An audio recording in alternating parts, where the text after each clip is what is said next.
Hello, friends. Welcome to the Career Guru podcast. I am your host, Steve Yanovsky.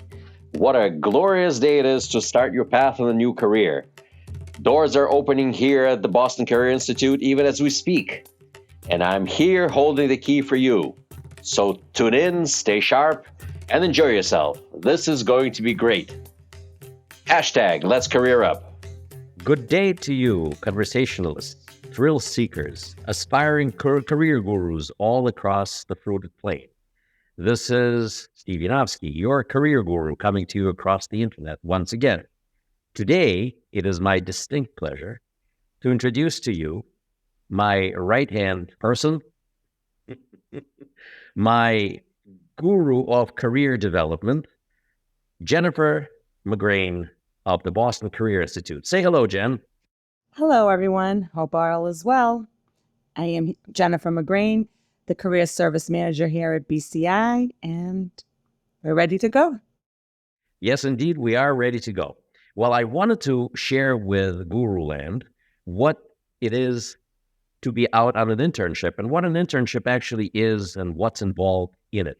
Because a lot of people are reaching out to me from all sorts of different places. They're wondering, oh, Guru or Steve, whatever the case may be, I finished the school someplace else and now I'm trying to volunteer someplace in a hospital and, they're not letting me do that and I can't get anywhere. I can't get any traction. And I'm wondering, geez, why is that happening? I'm volunteering my services and nobody wants to take me. And I tried to explain to people by email and by text messages, however they're reaching out to me, that, it's not quite so easy and it's darn near impossible to score an internship with hospitals in particular. And what I tell them, and Jen, correct me if I'm wrong, that nobody wants to take a chance on anybody because if you're coming independently to try to do an internship, it's almost an impossibility. There's so much liability issues and red tape that we as a school jump through, all the hoops that we have to jump through, to try to get people to that particular point so they can get this experience in. Am I right about that? Absolutely. There is a lot of red tape and things that have to be done. You have to go through the human resource department or the internship department or the managers, depending on what office or hospital, of course. And there's a protocol they have. They want to make sure that the school is liable for the student. If there's any issues, they want to be able to contact the school to discuss any issues they might have. So for someone to just come off and say, oh, I just want to come and do an internship there, it's not something places look lightly upon because they like to have that contact person that they can do business with. They can find out more information about the student. They like to see maybe the students come and recommended from a school, an internship coordinator, a teacher with a resume saying, yeah, the student just finished the program. We think they'll be a good match for you. So I think there is a lot of red tape, and that's why it's very important that someone goes to a school where there is a career service department and an internship department that will help these students find a place for them to do their internship and succeed. Right. Now, you work full-time in this venture, and you have other people helping out. So you have about, in your department, including you've got about 4 people working on this in BCI alone. And this is a full-time occupation for you. Full-time, when I say full-time, I also mean that you answer calls in the middle of the night. Of course. So there's a lot of things that go into detail. Internship sites usually will call most of the time, the site managers or the leads, or whoever's making their phone calls about internships or emails are being sent after hours because that's when they're done seeing patients or things like that. So they'll be emailing saying, oh, I met with so-and-so, or I want to meet with this student this week. Can you actually set it up? And this time, in this day and age right now, the medical field or the dental field is very shorthanded, as we all know. The healthcare industry is shorthanded. So a lot of them are asking us as internship coordinators if we can even set up the appointments, go back and forth and help them set up to have what time the student can come in, what day they can come in. So there's a lot of details that go into this. So this job is more than just a full-time job. You have to spend a lot of time back and forth, whether it be with the site, with the dental office, with the student, whatever the case may be. It's a real labor of love. I understand you love what you do, as you tell me that all the time. And you're dealing with all of our students, and I mean all of our students, even though you have little elves helping you, the internship elves, in all 3 of our campuses. But nonetheless, all of it ends up on your plate. Certainly all the interesting things, and I do mean interesting things that may happen to our graduates or our students while they're out on an internship. Tell me, when do you start working with students to prepare them for internship here in BCI? What do you do? When do you get the process rolling? What does that involve? Do you have some kind of a plan that you follow, maybe a curriculum?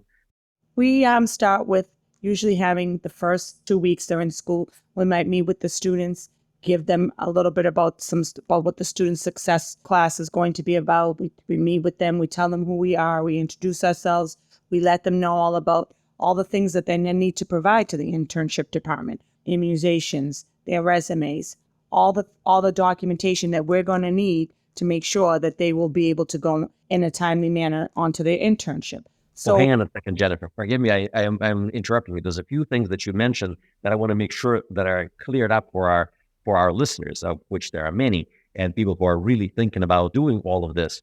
So I just wanted to make sure you said something about student success, right?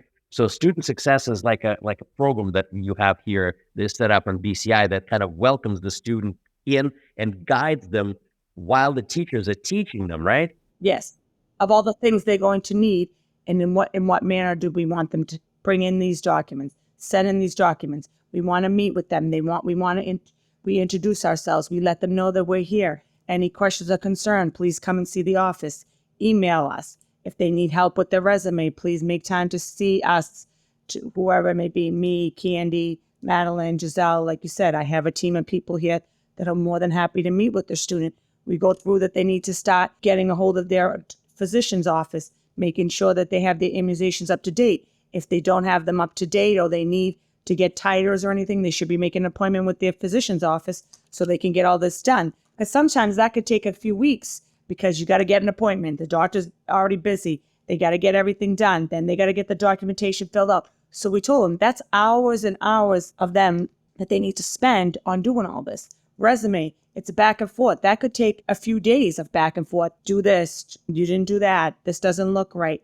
They write this, they don't understand. So we have like a little class time about that. We go over all the rules and regulations of an internship, what's expected of them once they go out there. We try to prepare them the best we can to make sure they understand all this before they finish the course. So the resume and the interview prep is the integral part of what you do in internship. So not just collecting the paperwork like the vaccination records, Right. the criminal offender registry stuff that needs to be done while in school, and all the other reminders that you send out. You are also making sure that their resume is professional and then they're prepared to answer specific questions when they go out to the internship site. Let me just sort of ask you a question. Is going out to an internship interview, is that similar to a job interview, would you say? Absolutely. And we do tell students this, that it's very important to treat this internship as it is a job, because those questions that they're probably going to ask you at the interview for the internship, tell me about yourself, why are you interested in coming in this field? Those are questions that they're going to ask you on a job interview when you go to become a medical assistant, dental assistant, why you chose this field. Tell me something about yourself. Tell me a weakness. Tell me your strengths. These are things that people should probably brush upon, and we try to prepare them by telling them these are questions you're going to have, and let's get prepared so you can answer those questions. So we have videos, and I know that you guys also go into the classroom to talk to people about these things in particular, correct? Correct. And we are here all the time. We make time. If students want to meet with us one-on-one, we tell them, email us, set a time that you want to come in, and we will sit with them and go over all of these things. It's an open door policy. I mean, someone is always here to help them. And if there's a day that we're not here, obviously we just make a time and we set a day for them to come in and meet with us. I know you also meet with people like via Zoom or Teams or other places. So either way, people can reach you, whether they can't come in person, they can just do this via video conference as well, right? Absolutely. So I have another question for you. You said treat your internship like a job. What do you mean by that? What does that mean in general? That means that when you're going out on an internship and you're accepted into the internship, I know a lot of people feel like, well, and you're not getting paid and so on, but that is part of your school curriculum and you have to be there. Treating it as a job means being on time, showing up, being responsible. And they like that because to them if there's a job opening and you're doing all of these great things, they're going to offer you a job when the internship is over. So I always tell a student, treat that internship as a job, because there's a good chance it's going to open doors for you to get in, maybe not in that office, but another office, or they're going to give you a good letter of recommendation. There's a lot of great things that come out of treating that internship as it was a job. Yeah, that's exactly what I really wanted to hear. So I want to make sure that we understand what that actually means.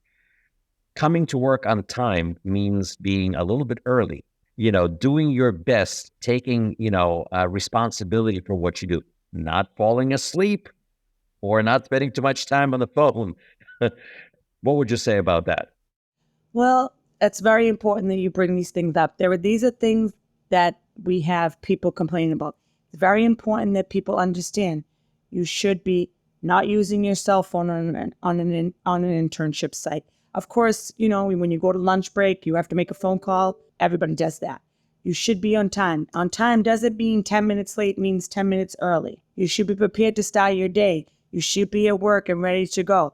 You should be showing initiative that you want to be there, that you want to learn, that, okay, if the day is slow, when you're in a workplace, your day might be slow. But if you can't just go sit on your cell phone and be texting all day, because it's not a good reflection on the people in the office seeing that. You want to find something to do. Go ask them if they need something that needs to be done. Make sure that you have a positive attitude. Calling out sick once a week is not showing you're stable, that you're a good employee, because someone that calls in sick continuously is not someone that they're going to want to hire to come to work for them. These Right. are one things. You want to be there. You want to be prepared. You want to make sure you understand. And if you don't understand something, ask the question. They're there Right. to help you. So taking initiative, would you say, is one of those key things that a person must exhibit while they're out on an internship? Absolutely. Taking initiative with anything, I think, is the biggest thing, no matter what you do, whether it be an internship, whether it be a job. If you want to succeed, you have to take initiative. And initiative means, oh, well, I'm just going to do this and that's it. Well, that's not really taking initiative. The more initiative you take, the more you're going to learn, the better you're going to be, and the better chances of growing or getting that job is going to happen to you. When I have students that show initiative, go in there, do 100%, always on time, ready to go, happy to be there with a smile on, not bringing any of their home life into their workplace. We all have home lives, but if you bring it into your internship or your workplace, they're there to do a job, so they want to see that you're in there, you're happy, let's do your job, let's move on, And of course, there's going to be days, everybody has a day, we understand, but it's very important for that time that you're there, you're giving 100%. I understand. I understand completely and totally. I would like to convey to all of our listeners the following thing. Ultimate success is not getting a certificate. Ultimate success is getting a job, because this is why people come to schools like BCI, and BCI in particular. When you come to our school, the crown jewel of your training is that internship, because it's that last step before employment, professional employment with a large increase in pay. I keep talking about pay because pay is the most important driving force and a stimulus for people to go for and seek out continuing education like we have here. Okay, it's a difference between working 2 jobs, 3 jobs versus 1 job with benefits, with further tuition reimbursement from the employers, because most employers today have some kind of a fund that pays for people to go back to school and get more education, more certifications, which literally translate into more money at the end of the biweekly period, or however you get paid. You get to keep more of your money and you earn money. Professional training, professional internship go a long way. Those reference letters are a major contributing factors to people's success. Student success and student success services on our curriculum go a long way, really go a long way here. I think it's incredible what this internship opportunity offers to students. What would be your words of advice to people considering trade schools and career education from your vantage point of being an internship specialist, a career services specialist, career student success specialist? What would be your advice? My advice would be this: when you come, do your best. Go to your classes, do everything that needs to be done that's asked of you of your instructors. Your instructors will input everything to the internship coordinator, which in return, the internship is the biggest part of this curriculum because it is not just all an internship. You're also learning so many different things on that actual internship.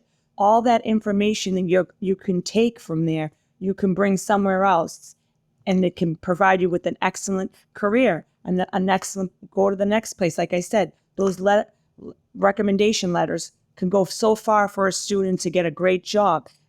I see it all the time. I see it every week. I have students that are landing jobs every time they finish an internship. There are students that are actually able to leave the internship and they're asked to stay and take a job there, but they're going somewhere else because they can make more money somewhere else because of all of what they took from that internship because they were really good and they did great things and they are a worker. And it happens. So what I say is take all that knowledge and go with it. Whether you decide to stay in the internship site that offers you a job or you decide to go somewhere else. All of that knowledge is only going to make you better and worth more out there for someone else. Sage advice, Jen. And I really want to sort of harken back to what you said in the beginning of my of your last answer to my question. You said, come to school ready to go. And that is key. When you come to school, you make that commitment. You show up wearing we issue people scrubs. So we get you feeling like a healthcare professional the very first day you come into class. So you come into class wearing your fresh pair of scrubs. You come on time. You do your best in class. You do all of your skills. You hand in all your assignments. You build that culture of success immediately, by being on time, by being professionally dressed, by playing the part of a healthcare professional right in the classroom, and then continuing that thought process, continuing that performance into the internship without deviation from that particular standard. It's a golden standard. They do expect things of you in healthcare. I mean, think about all of you people who are not affiliated with healthcare today. What do you expect when you get to see, when you go to the doctor's office? Do you want to be seen on time? Do you want to be seen by a professional who is him or herself on time? Where they're professionally dressed, they look the part, they play the part, heck, they even smell the part. Correct. And they're there taking care of you. So this is exactly what you want. And that starts from the moment you come in to interview the school or you start attending your classes. And I mean that not just to shamelessly self-promote BCI, but any school you go to. But with BCI in particular, we're so geared and so driven towards excellence in patient care and excellence in training and education that this is something that we try to drive home every time a student comes into class. I also wanted to address an interesting thing. We have a lot of people who get back to us, and I know you can talk about this for days because you and I spend time talking about this thing for days. But there are some internship sites where our students rather, they call us back and say, I'm not so sure I can do well in this place. They're so demanding. They're so hard on me. They're so difficult. They ask me to do things in the office or on the hospital floor that I really shouldn't be doing, or maybe I should. I don't know. So I always tell people that people who are the hardest on a student, who ask questions, who demand things, are people who are the most interested in hiring them. Am I correct? I agree. When people see potential in people, so they're going to come and say, oh, do this, do that. And sometimes I think students are a little overwhelmed. They're like, should I be doing this? I don't know. They seem a little hard. They only seem that way because they think that you can do it. Now, you have to understand, a lot of these people that are in this field have been in this field for a very long time. They can sense when a person just has it or doesn't have it. So if they're pushing you, it's because they know you have all the things to be successful there. Or they won't even bother, because if they didn't push you, they would just basically just either let you go through or say, oh, this isn't working out. If they're pushing you, it means they like you and they want to see you succeed. And I always say, if someone is pushing you to do extra, it's only because they know you can do it. Of course, it always depends what they're pushing you to do. I understand. But at the end of the day, I think that if students really, really take what the internship site, the lead manager, the lead supervisor is saying to them, it is really, really, really is beneficial, and it's going to help them down the road, no matter where they go or what they do. Excellent. So this is sheer perfection, what we're discussing here. This is gold as far as our students are concerned. This is gold as far as prospective students are concerned. Aspiring career gurus, this is gold. So this is what people really need to hear. In my experience, I have always found that people who have yesed me and smiled me to death never amounted to anything, never helped me in one inch. But it was those people who really pushed me, who challenged me, who made me step out of my comfort zone.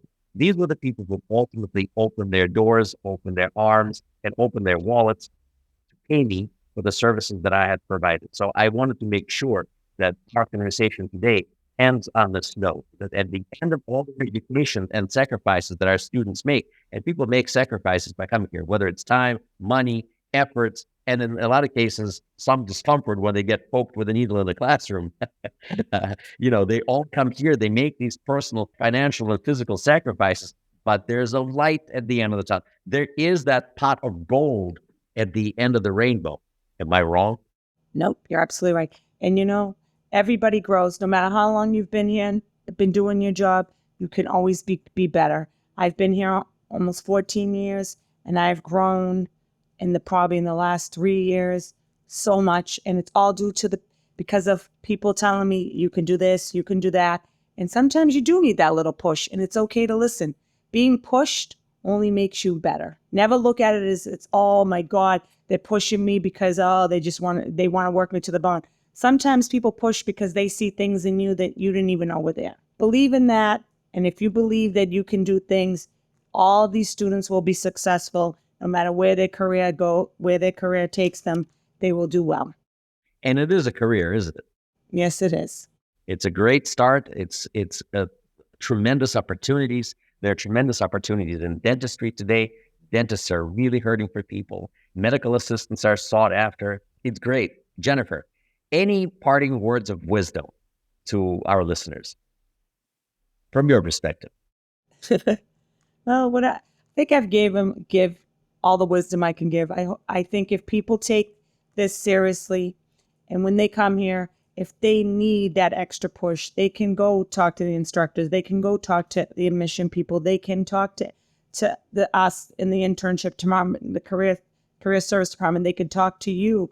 There's so many people here. We're a small community as a school, and we have a lot of one-on-one with our students. We really do know all our students on first name basis. So no one ever really just goes to the wayside because there's 5,000 people. It's not like that. So you can get a lot out of everyone that is here. We're here to help you because we want to see people succeed.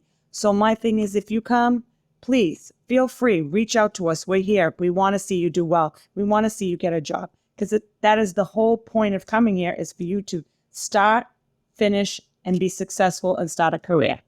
Well, I couldn't have said anything better myself, even if I tried. Jennifer, I want to thank you for taking this time out of your busy schedule to speak to our listeners, to answer my questions and to answer their questions. I'm sure we're going to get a flurry of text messages and emails after this podcast is live, and we're here to answer them. We're all here for you. So please don't hesitate to reach out to us. We're here to help you. We're here to serve you, and we're happy to do so. It is a real labor of love. Jennifer, thank you once again for being with us today. Thank you for having me. Appreciate it. Career Guru thanks you so much, Jennifer. Have a wonderful day. Thank you. Thank you.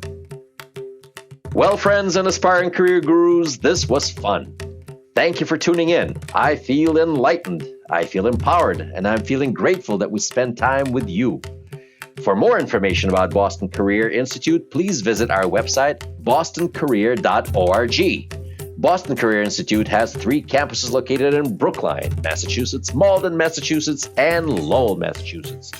Call our toll-free number, 888-383-6058. For questions, comments, and/or information about our podcast, email me at thecareerguru@bostoncareer.org. the Career Guru podcast is available on Apple Podcasts, Spotify, our website, bostoncareer.org, or wherever you stream your podcast. Subscribe, stream, rate, and review our shows. Your rating and reviews help our show reach new audiences. Produced by PodPro Entertainment, the Career Guru lives within a network of podcasts located at podproentertainment.com. Hashtag the new radio. Looking forward to seeing you soon. All the best to you. My name is Steve Yanovsky. I am the Career Guru. May God bless you. Hashtag let's career up.